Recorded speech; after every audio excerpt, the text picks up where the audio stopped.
RTP 965 e Infograma.net presentan Íntimo Interés con Don Ramón Sonnenholzner. Una exploración a la naturaleza humana. Nuestro invitado de hoy es el sacerdote de la Iglesia Católica, Padre Jorge Avilés Wong, doctor en Teología Moral por la Pontificia Universidad de la Santa Cruz. Actualmente, el Padre Avilés Wong se desempeña como formador y director de estudios en el Seminario Mayor de Guayaquil. En esta institución se encarga de guiar la formación de los futuros sacerdotes de varias provincias del Ecuador. Sus intereses se centran en la teología moral y la bioética, campos en los que ha profundizado a través de sus estudios y su labor pastoral.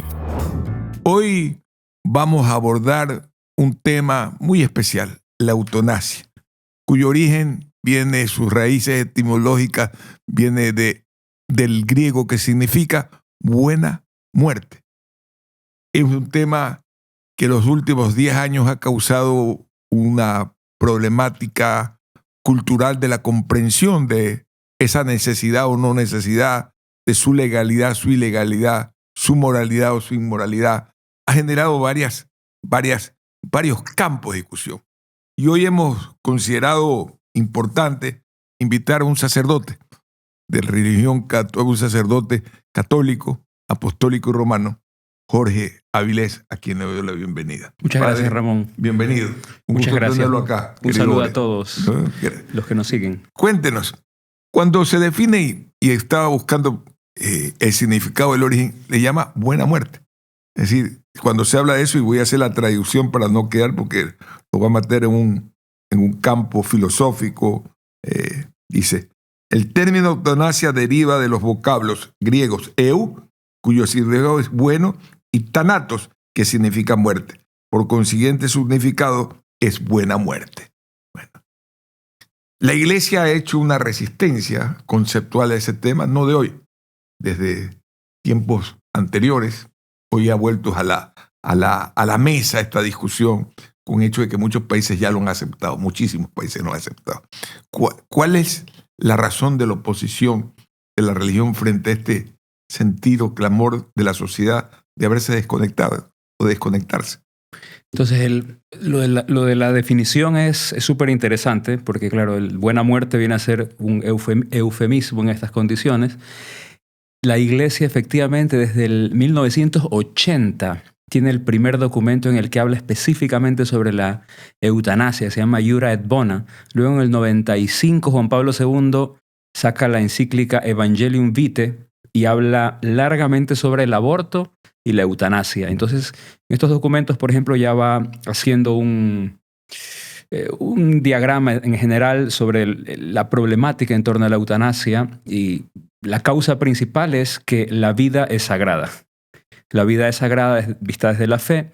La vida tiene su inicio en Dios y su finalidad también es Dios, y por eso Dios es el que dispone la vida, ¿no? Entonces, eutanasia no es simplemente un desconectar, digamos, al pobre. O sea, de hecho, no es el que... mucha gente cree que eutanasia es simplemente desconectar al paciente que está sufriendo mucho, pues no es así. Eutanasia, estos documentos también, me permito leer la definición que, digamos, que se usa en la Iglesia, que es la que, digamos, se escribió desde Iura et Bona en el 80, es elegir una acción o una omisión que por su naturaleza o en la intención causa la muerte, con el fin de eliminar el dolor. Entonces, un poco, esto sirve como porque podría ser, a veces la gente cree que pobrecita, mi abuelita o esta persona querida está sufriendo, la familia quiere que siga viviendo y por eso la tienen conectada con todos los cables, con todos los antibióticos, con todas las... Ya los médicos no dan, digamos, esperanzas de vida, de que se mejore, pero igualmente la tienen conectada y sufriendo, o qué sé yo, una situación de cáncer importante, y entonces la gente cree que no, como quien dice, la eutanasia es como quien dice, a veces... rechazar el tratamiento, pues ya puede ser eutanasia. No, eutanasia es hacer algo, digamos, para terminar con esa vida. No, eso. Desde la perspectiva de la Iglesia Católica, ¿cómo se define el valor intrínseco de la vida humana en situaciones de sufrimiento extremo? Es decir, ¿usted se ha puesto en los pantalones del que está sufriendo? Sí, bueno, usted sabrá también cómo, digamos, en la historia de la iglesia, justamente desde la iglesia es de donde más se atiende a los enfermitos. O sea, y normalmente en un pueblo, tenemos un amigo en común con Ramón, normalmente el sacerdote es el que más conoce a los enfermitos y a los que sufren, digamos. Entonces, en ese sentido, bueno, un amigo en común también de todos, yo creo que será Juan Pablo II, como él hasta el último como que quiso enseñar al mundo la dignidad del ser humano, incluso cuando está enfermo, incluso cuando está, digamos, en el ocaso de su vida. Incluso allí no perdía nada de su dignidad, ¿no? Entonces, la Iglesia respeta y considera que la dignidad humana permanece intacta, incluso en las situaciones de salud precaria, ¿no? Para usted hay dignidad, o para la Iglesia, no lo quiero poner en su persona, hay dignidad cuando uno pierde todos los sentidos, cuando uno está parapléjico, cuadrapléjico, multipléjico, y está frente a eso, cuando ya usted lo que le dice a un familiar y le transmite a un familiar es: préstame una pistola para pegarme un tiro. Por supuesto, por supuesto que da pena a la persona, digamos. Y pero que digo, hay que se sentir... conserva la dignidad. ¿En qué marco comprende usted la dimensión de la dignidad? ¿Cómo la entiende la Iglesia en ese nivel? La dignidad desde el punto de vista de alma creada por Dios, de hijo de Dios, de llamado a la vida eterna, desde la dimensión espiritual, ¿no? Y esa persona que merece todo el buen trato. Y ahí está sobre todo la acción de la Iglesia en la llamada a dar el mejor trato posible al enfermo en fase terminal. O sea, se procura eso, ¿no? Comenzando por tratar de aliviar todo lo que se pueda del dolor. Gracias a Dios, pues en el siglo XX la medicina avanzó muchísimo en el tratamiento, en el alivio del dolor. Hasta hoy día, de hecho, se sigue desarrollando ahora mucho. Hay una división de la medicina que se dedica a aliviar el dolor. Sí. De hecho, por ejemplo, o sea, normalmente, hasta en los casos ya de los dolores más crónicos, más tremendos, en las fases finales de una enfermedad, existe lo que es la sedación paliativa, por ejemplo, que es para que la persona se va perdiendo la conciencia para que no tenga, digamos, que sufrir. Cuando una enfermedad destruye la dignidad de una familia, la supervivencia de una familia, quito la palabra dignidad, la supervivencia económica porque no alcanza para sostener al enfermo. ¿Qué pasa ahí? ¿Dónde está Dios en ese momento? ¿Dónde está la Iglesia? ¿Dónde está? Porque una cosa es que lo vaya a visitar y otra proveer el pan y proveer el remedio, que es un problema de desequilibrio muy normal en países como el Ecuador, donde la asistencia social es bastante baja y donde si hay servicio público se dice: tráigame la medicina. ¿Cómo lo ve ahí? ¿Cómo cataliza usted esa visión ahí, ese momento? ¿Está en la legitimidad el enfermo decirle a la familia: desconéctame porque voy a matar a todos por falta de comida? ¿Cómo opera en ese momento? ¿Cómo debe ser la respuesta de un cristiano frente a ese tema? La pregunta es muy general, entonces no puedo, digamos, decir solamente una respuesta. En general, la familia pues trata de cuidar a su enfermito con lo que pueda, ¿no? No con lo que no puede. O sea, en principio se hace lo que buenamente la familia logra aportar a los demás, ¿no? a su ser querido. Ahora, como país tenemos un problema estructural. O sea, cuánta necesidad, por ejemplo, tenemos de buena atención en salud, de cuidados paliativos que estamos, digamos, en los últimos lugares. O sea, las estadísticas más o menos en Ecuador, escuchaba en un congreso sobre bioética, escuchaba sobre eutanasia específicamente, la doctora Sandra Ceballos del Hospice San Camilo de Quito, es especialista, es catedrática de anestesiología, de cuidados paliativos. Entonces ella explicaba cómo estamos en el Ecuador, no llegamos ni a 4 de cada 100 que reciben los cuidados paliativos correctos. O sea que no hay una provisión de salud. Por ejemplo, en el Ecuador, la opción de la eutanasia no es darle a elegir a un paciente entre cuidados paliativos para, digamos, tratar de aliviar tu enfermedad y la muerte, sino que solamente hay una opción porque no hay casi cuidados paliativos. O sea, no hay casi desde las instituciones como esa posibilidad de tratar bien el dolor. Entonces, digamos, estamos en una situación de tremenda necesidad, ¿no? Pero yo no iba al problema político de ese tema, sino a una realidad. Una realidad que está enfocada con lo que veo al día a día. Cuando veo, y me ha pasado, que alguien me ha dicho: familiar, ayúdame a pegar un tiro. Y y sientes esa transmisión de su dolor, que te llega, que eres un ser que amas, que ese ser que te lo tiene es un ser que amas profundamente, pero también su dolor conmueve. Es un dolor de inmovilización, y ahí nace una pregunta. En un mundo de la autonomía personal tiene un peso tan significativo como cómo responde la Iglesia a quienes ven la eutanasia una expresión de libertad y dignidad. ¿Cómo responde frente a eso? Le hablo del mismo caso, digamos, del que me refirió, que es la directora de este Hospice San Camilo, esta doctora Ceballos. Ella comentaba que en su experiencia atendiendo pacientes en fases terminales, en décadas de trabajo, porque es una doctora con mucha experiencia, ha tenido 5 pacientes que le han pedido la muerte. 5 pacientes. Y a estos 5 pacientes como equipo les dijeron, mira, permítenos por un breve tiempo darte toda la atención que podamos, toda la asistencia que podamos. Entonces comienzan a aliviar el dolor, compañía, psicólogo, atención espiritual, médicos, digamos, sinceramente interesados en el alivio, en el confort, el bienestar de la persona, y de ahí no tienen ninguno. O sea, de esos 5 dieron marcha atrás, digamos, en la solicitud de eutanasia, en el querer morir. O sea, ¿cuál es la respuesta? La respuesta debe ser tratar de dar la compasión efectiva, la compasión que trata de aliviar el dolor, acompañar. Si uno comienza a indagar, digamos, en los motivos por los cuales la gente desea la eutanasia, muchas veces es para no ser una carga en la familia. Muchas veces pasa eso. O sea, el no querer, digamos, ver a la familia que está mal por uno mismo, ¿no? Entonces, digamos, pero en una familia, digamos, eso, o sea, toca también que la familia se quiera, que la familia se sacrifica por el otro, es parte de no se puede eliminar el sufrimiento de la vida. Entonces la familia justamente está para eso, para hacer esa red, dar esa acogida en los momentos más duros, ¿no? Usted habla de compasión. Algunas personas argumentan que prolongar el sufrimiento con medios médicos o paliativos, como usted ha señalado, puede ir en contra de la compasión cristiana.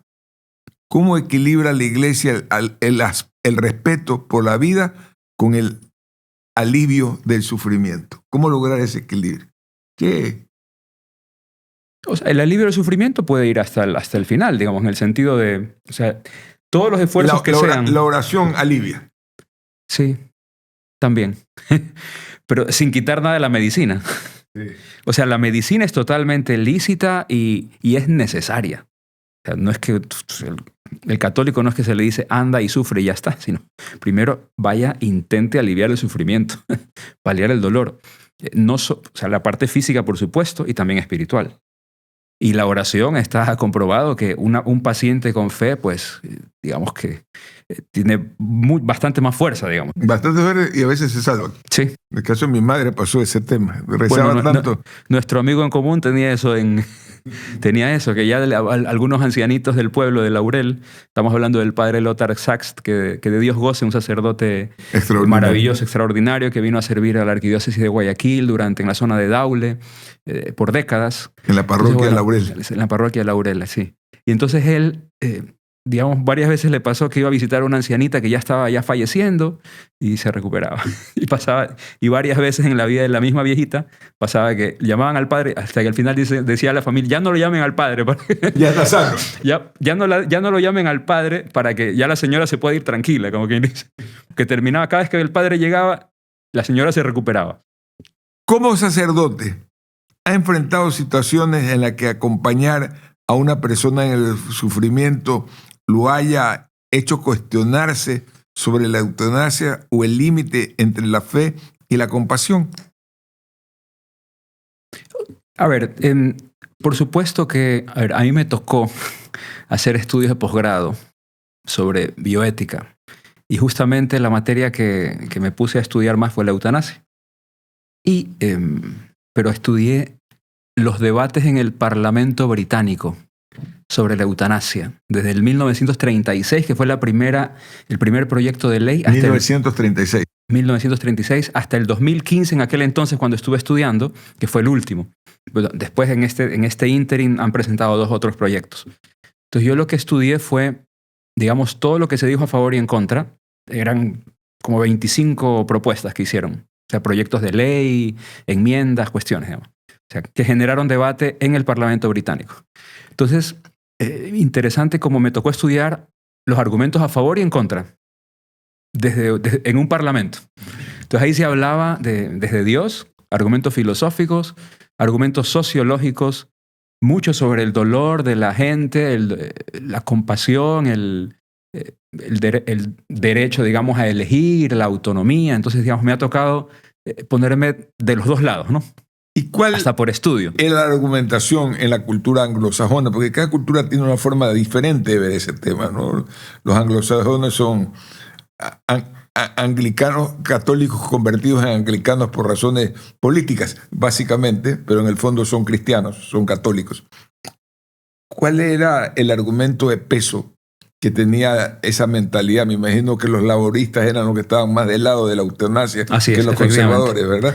Efectivamente, aunque, a ver, fue súper interesante porque en el Parlamento británico, por lo menos hasta los debates que yo estudié en profundidad hasta el 2015, siempre dieron libertad de conciencia, o sea, nunca fue una posición partidista. Entonces, de cualquier partido que eran, había gente, la mayoría, digamos, conservadores en contra, la mayoría, pero siempre había alguno que no, y de los laboristas también, muchos a favor, pero también unos en contra, digamos. Era una situación que cada lord iba viendo en conciencia, ¿no? Y entonces, bueno, eso, y ayudando también a que muchos de estos fue en la Cámara de los Lores, que eran o sea, no dependían del voto popular. Entonces, esto ayudaba mucho. Entonces, bueno, los debates siempre fueron súper abiertos. Entre las conclusiones que yo fui viendo un poco en los debates que me tocó analizar, algo que tenía muchísimo peso, fue el peligro para la gente más vulnerable. O sea, el peligro para la gente más vulnerable. O sea, era, digamos, las salvaguardias, los requisitos para poder acceder a la eutanasia. O sea, siempre que se presentaba una ley, venía con algunos requisitos para que cumplirlos. Entonces, el problema era que siempre se veía que era fácil de echa la ley, echa la trampa. Entonces, por ejemplo, qué sé yo, necesitas la firma de 2 o la consulta de 2 psiquiatras que te digan que sí puedes, digamos, por ejemplo, en alguno de los proyectos. O sea, trayéndolo al lenguaje ecuatoriano, ¿sería posible conseguir 2 médicos que firmen, digamos, algún permiso médico en general? O sea, como que sería bastante fácil caer en rutinas o en peligros. Por ejemplo, exactamente fue el mes pasado salió en The Telegraph en Canadá, que aprobaron la eutanasia en el 2016, y desde ahí está vigente. 2015 aprobaron, pero 2016 está vigente. Un juez de instrucción el mes pasado salió el reportaje que había detectado casi 500 casos en este corto periodo en Canadá, 500 casos donde los médicos se habían paseado con la ley. O sea, que los médicos mismos no habían seguido los requisitos. O sea, que habían transgredido la ley y que no les habían, digamos, o sea, no había ninguna instrucción en contra, no había... Entonces, digamos, o sea, justamente lo que en el Parlamento inglés veían que era posible poner en peligro a la gente más vulnerable. Y de hecho, los que más hacían, digamos, presión pública en Inglaterra eran las asociaciones de personas con discapacidad, personas con enfermedades incurables, personas con enfermedades psiquiátricas. Eran los primeros que decían, oye, yo no quiero la ley, porque si está la ley ahí, voy a terminar cayendo yo mismo ahí. O por presión, o porque, digamos, perdí la posibilidad de yo mismo decidir por mi cuenta y alguien va a decidir por mi cuenta. Hay países, por ejemplo, como Holanda, donde los médicos pueden, o sea, donde el familiar, hay personas que tienen que cargar en su billetera lo que diga yo no quiero eutanasia bajo ningún concepto, porque si terminas yendo al hospital, pues posiblemente algún sobrino, son países con baja natalidad, algún sobrino, alguien, digamos, que pobrecita considerará que la tía, la abuelita ya no debería vivir porque ya está sufriendo mucho, entonces el familiar que firma la eutanasia. O sea, se dan los casos, de hecho. Entonces el peligro, la indefensión en la que quedan, o la presión también en la que caen los más vulnerables, termina siendo algo digamos, parte importantísima en el debate, por lo menos allá. Bueno, podría estarse incluyendo que algún familiar quiera eliminar ese para heredar. ¿Le parece? Por supuesto. Podría haber ese claro, elemento que a veces no se lo considera en el tema y hay un riesgo ético. Por Más supuesto. allá de lo religioso, hay un riesgo ético jurídico muy complicado. O incluso en el hecho de no querer, digamos, cargar con el gasto de esta persona querida, que digamos, a lo mejor no tiene la suficiente capacidad económica o el seguro necesario. Y incluso en estos países desarrollados tienen un déficit tremendo de cuidados paliativos, por ejemplo. Incluso en estos países. Imagínense en el nuestro. En medio del debate tan complejo, ¿qué mensaje de esperanza y acompañamiento puede ofrecer la Iglesia y usted mismo como sacerdote a quienes enfrentan decisiones difíciles respecto al final de su propia vida? ¿Qué mensaje le da? Eso es grande porque nuestro Señor mismo decía que lo que le hicieron a estos hermanos nuestros enfermos, cuando estuve enfermo y me visitaste, lo que le hacemos a un enfermito, pues eso se lo hacemos al mismo Jesucristo. Entonces, el hecho de comenzar por casa, todos tenemos alguna tía, conocida, abuelito, alguien que necesite esos cuidados. Nos enteramos de algún enfermo que necesita dinero para algún procedimiento, para algún viaje de tratamiento fuera, o visitas. Hay tantos enfermitos en asilos, me ha tocado visitar algunos asilos de ancianos en este último mes. Tanta gente necesitada. Entonces, la Iglesia promueve esa compasión con el enfermo.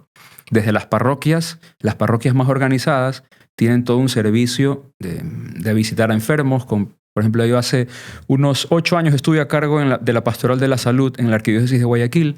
Pues hacíamos cursos y donde venían 15 personas de la parroquia, de tales parroquias, a recibir un curso de formación para visitar enfermos, motivando esa pastoral. O sea, donde haya gente que todas las semanas pues, les visitan desde la parroquia, les llevan oración, consuelo, alegría, jóvenes o adultos.